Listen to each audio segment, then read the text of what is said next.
Rahayu, Rahayu, salam budaya, salam pecinta pusaka untuk semua saudaraku. Kebetulan ini saya bersama Pak Basuki Teguh Yuwono, Pak. Di sini. Salam seni dan budaya. Kalau kita ingin melihat keris Presiden Soekarno tersimpan di Perpustakaan Nasional Bung Karno, Blitar. Kalau kita ingin melihat keris Presiden Soeharto tersimpan di Museum Purnabakti, Jakarta. Kalau kita ingin melihat keris Kanjeng Kiai Tengoro milik Presiden Jokowi tersimpan di Museum Keris Nusantara, Surakarta.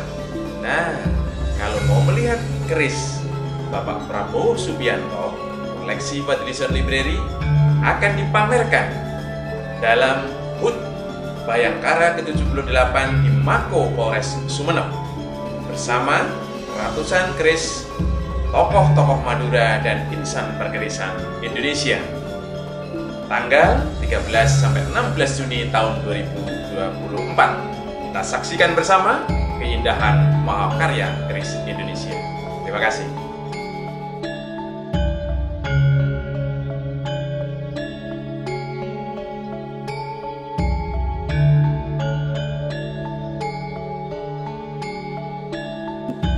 Ada event pameran keris yang skalanya nasional di Sumeneb, tepatnya di Polres gitu Pak. Ya. Ya.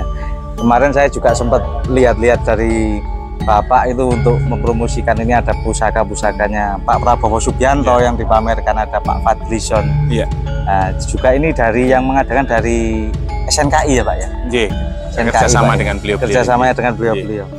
Kira-kira untuk dari Bapak ke depan atau akan program-program berikutnya, pameran ke depan ada pameran apa lagi Pak kira-kira Pak? Ya.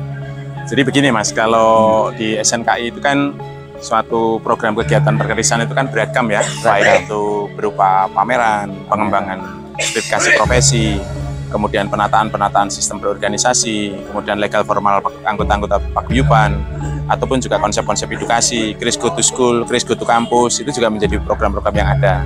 Namun demikian, beberapa kegiatan ke depan yang sudah cukup relatif dekat ya. Itu antara lain ada rencana silaturahmi Ketua Umum ke Rektor ISI Solo, itu juga rencananya menghibahkan beberapa keris untuk bagian dari edukasi perkerisan di ISI Solo. Ya. Oh, ISI Solo ya Pak. Khusus di Prodi Keris ISI Solo. Prodi Keris ISI Solo. Nah, selanjutnya juga akan berkolaborasi di Lombok ya, dengan saudara-saudara kita di Lombok. Dan di sana juga akan ada pembentukan korwil di Lombok. Di Lombok ya. Ya, tanggal 28, 29, 30 kalau nggak salah ya. Iya. Kemudian dilanjutkan dari Lombok, kalau yang di ISI Solo tadi ada di tanggal 3 besok, tinggal 3 Juni. Tanggal 3 ya. Juli. Juli. Kalau yang di Lombok Juni ya, 28, 29, 30 Juni. Oh. Jadi kemudian lanjut ke Ponorogo. Itu juga kerjasama SNKI dengan Paguyuban Tunggul Noko dan Kabupaten Ponorogo. Yang akan pameran ini ya, yang akan pameran yang paling dekat ini. Ya, betul. Iya. Nah, dan beberapa kegiatan lain yang sedang kita rancang. Nah, sedangkan kegiatan yang cukup besar nanti akan kita coba gelar di bulan November, itu ada seminar internasional. Seminar internasional. Ada beberapa pembicara dari luar negeri ya, ada dari Thailand, kemudian dari mungkin Malaysia, ataupun beberapa pembicara dari akademisi dari Eropa. Oh iya. Nah, di sisi yang lain juga bersama LSP Perkerisan terus melakukan kegiatan-kegiatan bagaimana melakukan aspek standarisasi profesi di bidang perkerisan. Di bidang perkerisan. Ya, ini yang juga perlu kita sosialisasi, apa sih pentingnya disertifikasi kan gitu. Oh iya betul Pak. Kan seringkali ada pertanyaan, orang perkerisan udah bertahun-tahun kok masih disertifikasi. Nah, sebenarnya sertifikasi itu yang disertifikasi adalah profesinya. Profesi ya. Di situlah ada aspek pelindungan atas pekerjaannya dan sebagainya. Gitu. Nah, ya. Kemudian ada riset-riset, penerbitan buku dan sebagainya. Mudah-mudahan dalam waktu dekat juga akan segera terbit ya beberapa hasil riset di dalam perkerisan. Belum lama kan tentang naskah Cari Jawa. Ya, sudah diterbitkan dan sebagainya. Juga dalam waktu mendatang ini sedang dirancang kegiatan besar internasional itu SNKI, ISI Surakarta dan Tenshin University dari Thailand. Dari Thailand ya. Itu direncanakan akan menggelar festival keris dunia itu di ISI Surakarta. ISI Surakarta. Ya, mudah-mudahan itu bisa digelar di bulan Juli tahun depan. Tahun depan. Ya, luar biasa ya. Mudah-mudahan nanti semua semua aspek di dalam dunia perkerisan itu coba kita festivalkan di sana. Ada seminar internasional, ada ekonomi kreatif, ada penciptaan keris, kemudian ada sarasean, ada peluncuran tulisan-tulisan ilmiah dan lain sebagainya. Ini cukup padat. Jadi memang tujuannya dari SNKI ini untuk apa istilahnya menyebarluaskan dan menjaga warisan leluhur ini biar tetap terjaga nih Pak di Indonesia ya. Ya pada intinya sebetulnya SNKI itu kan wadah Mas ya. Wadah ya, insan perkerisan, sehingga berbagai kegiatan yang ada itu tentunya kita mencoba untuk bisa bersinergi, kemudian kita menjadi jembatan bagaimana saudara-saudara kita itu dalam berbagai aspek budaya perkerisan itu terus tumbuh berkembang. Jadi jangan kemudian melihat SNK itu hanya pameran saja, tidak. Iya, banyak betul. aspek yang juga harus edukasinya itu ya Pak. Edukasinya dan sebagainya. Jadi biar teman-teman ini juga kadang-kadang dalam menangguh keris ini kan juga bingung Mbak kadang-kadang. Ya, nah itu nanti perlu ada di LSP Keris, di lembaga sertifikasi Keris. Siapa sih yang harus menjadi seorang kurator? Bagaimana metode mengkurasi? Ya, dan lain sebagainya itu nanti akan coba digarap di sana. Kira-kira apa ada pendidikan atau training untuk menjadi kurator? Karena kan tiap pakem, tiap daerah pusaka ini kan ada macam-macam pakem Pak, banyak pakemnya. Ya sebetulnya cara pemahamannya bukan begitu Mas. Cara memahami di dalam dunia tangguh itu sebetulnya adalah kita membahas tentang metode ikonografinya. Nah kalau kita sudah memahami bahwa keris itu menjadi bagian dari ikonografi budaya perkerisan, maka ada metode bagaimana kita mengkajinya. Maka memang ada beberapa aspek-aspek yang harus kita bangun. Pertama kalau di ISI Surakarta, di program studi keris dan senjata tradisional itu ada mata kuliah kurator Mas. Kurator ya? Iya, bagaimana mengajarkan di dalam mata kuliah itu mengkurasi sebuah keris. Ya, nah yang kedua di LSP itu ada juga standarisasi profesi kurator. Bagaimana sikap sebagai seorang kurator, bagaimana metode mengkurasi, bagaimana cara mengkurasi yang baik dan sebagainya. Dan orang yang harus menjadi seorang kurator itu harus memenuhi kriteria apa saja, itu akan diungkap di sana ya. Nah, kemudian di sisi yang lain tentunya aspek-aspek diskusi-diskusi ilmiah, kemudian pelatihan-pelatihan kuratorial itu sebenarnya sering dilakukan. Sering dilakukan. Biasanya museum-museum, kemudian termasuk di ISI Surakarta itu sering melakukan itu. Ya. Nah ini Mas yang menurut hemat saya di dalam dunia perkerisan itu harus ada ranah etik sebetulnya.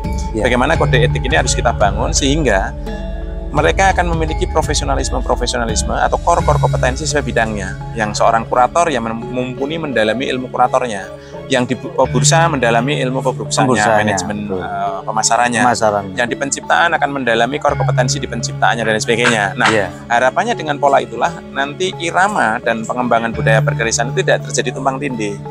Nah, oleh karena itu legal formal atas hal-hal semacam ini menjadi penting. Iya betul. Kenapa tangguh itu sering tumpang tindih? Karena seringkali tidak dibubuhkan dalam hal yang bersifat fisik. Misalnya ada deskripsinya, sertifikatnya dan sebagainya. Kan gitu. Ya contoh juga di tangguh keris-keris Sumeneb atau Madura ini kan juga masih banyak simpang tindih kadang-kadang. Betul. Kadang-kadang saya juga bingung ini koso, ini Citranala itu mungkin perlu ada catatannya ya Pak ya. Dan kajian mendalam Mas. Kajian mendalam betul Pak. Dan yang perlu menjadi catatan di sini ya. Tangguh itu artefaknya nggak pernah salah. Yang salah itu orang yang nangguh. Betul. Deskripsi yang nangguh. Dan apakah menangguh itu bisa salah? Bisa saja. Tapi kalau dengan metode yang tepat, dengan metodologi yang tepat, dipertanggungjawabkan secara tepat pula. Maka tidak terjadi aspek-aspek yang tidak diinginkan. Kan tidak ada sesuatu yang mutlak atas kebenaran ya. Tapi kalau metode semua estimasi ya Pak. Nah, tapi kalau metode yang digunakan itu tepat, metodologinya tepat, ya mudah-mudahan seminimal mungkin bisa dihindari kesalahannya ya Pak ya. Maka dibutuhkan ahlinya. Betul. Iya, ini jadi sangat luar biasa dari SNKI. Saya juga sebenarnya sudah lama Pak mendengar ini. Untuk tujuan edukasinya itu memang luar biasa. Terima kasih. Sangat mengapresiasi dan sangat bangga lah untuk adanya SNKI di Indonesia ini kan sampai menjadikan keris diakui dunia di UNESCO itu kan juga itu SNKI. Jadi memang ada 4 hal yang perlu saya sampaikan Mas di sini ya. Monggo nanti itu bisa disebarluaskan ya. Bahwa ketika keris itu ditetapkan oleh UNESCO, itu ada beberapa langkah penting di dalam upaya pelestariannya atau pemajuan budaya keris yang harus dilakukan. Pertama, pada waktu itu kan perlu menjamin bahwa budaya perkerisan itu masih ada pelakunya. Nah, maka perlu dibuat wadah insan perkerisan. Maka pertama kali action yang dilakukan setelah pengakuan UNESCO adalah melahirnya SNKI sebagai Sekretariat Nasional Perkerisan Indonesia. Itu di Yogyakarta di tahun 2006. Nah, itulah yang kemudian bisa menggeliatkan aspek bagaimana upaya pelestarian dari generasi ke generasi di dalam budaya atau insan budaya perkerisan itu bisa terjadi dengan baik. Maka kita harus merawat, karena kalau SNKI tidak ada lah nanti bagaimana? Wadahnya Ya, itu wadahnya tadi. ini. Untuk biar tidak tumpang tindih apa. Ya, laporan berkala setiap tahun, laporan berkala per 4 tahun oleh negara dan sebagainya, itu SNKI berperan aktif di situ. Peran aktif ya. Makanya kami ataupun teman-teman yang lain seperti Pak Gauraman Cacarita dan lain sebagainya juga sangat aktif dalam sidang-sidang UNESCO terkait itu. UNESCO. Nah, yang kedua adalah bahwa upaya pelestarian itu mesti terjaga dengan baik adanya suatu institusi pendidikan yang menjamin keberlangsungan berbasis akademik. Maka waktu itu di tahun 2012 ada mandat dari pemerintah lahirnya program studi keris dan senjata tradisional di ISI Surakarta. Di ISI Surakarta ya, Ya. sampai lahir ya. Nah, berikutnya bahwa dunia perkerisan ini butuh wahana. Wahana inspirasi, wahana edukasi, wahana pariwisata dan lain sebagainya. Bahwa kebudayaan perkerisan itu mudah diapresiasi oleh masyarakat secara luas. Maka oleh pemerintah didirikanlah Museum Keris Nusantara di Surakarta. Di Surakarta. Nah, maka monggo kalau sederek-sederek mau mengekspresikan dirinya, ingin mendapatkan inspirasi lebih jauh, Wawasan juga ya, tentang keris-keris ada di tiap museum. daerah di situ Ya. ada sudah dikuratori, sudah Ya, cukup tertulis, komplit, Mas. cukup Ya. komplit. Jadi untuk wawasan ya Pak ya. Betul. Nah, program berikutnya adalah bagaimana insan-insan perkerisan ini memiliki aspek keberlanjutan dan jaminan di dalam profesinya.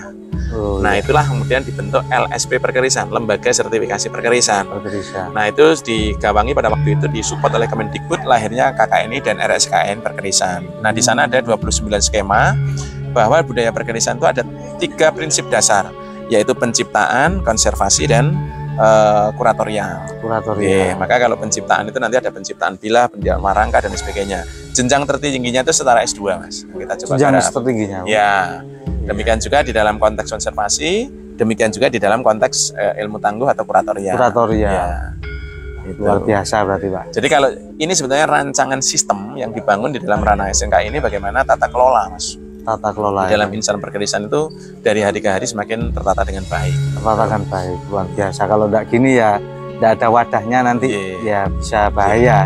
Repot. Memang iya. Jadi memang kami dari tim-tim pembursa memang juga sangat mengapresiasi dan Terima kasih, terima Mas. kasih kepada SNKI ini, Terima kasih, lahirnya Mas. SNKI Terima kasih untuk pembursa yang di Iya. Indonesia ini. Jadi Iya. adanya pengakuan bahwa pelaku di bidang keris ini masih tetap eksis, tetap ada ya Pak. Dan makin tumbuh. Dan makin tumbuh, makin luar biasa. Bahkan sampai ke luar negeri pun mempelajari budaya kita. Terima kasih. Terima kasih. Jadi mungkin itu Pak Baik, Basuki, terima kasih. saya terima kasih banyak. Sami-sami. Mohon maaf saya mengganggu Oh, waktunya enggak apa-apa, ini. enggak apa-apa. Terima kasih, semoga ini menjadi wawasan untuk teman-teman yang awam di bidang keris supaya lebih mencintai budaya pusaka di Indonesia. Sami-sami. Kami Terima tunggu kasih, ya Pak. di event-event berikutnya. Iya Pak, terima kasih Pak. Rahayu Pak. Rayu. Rahayu.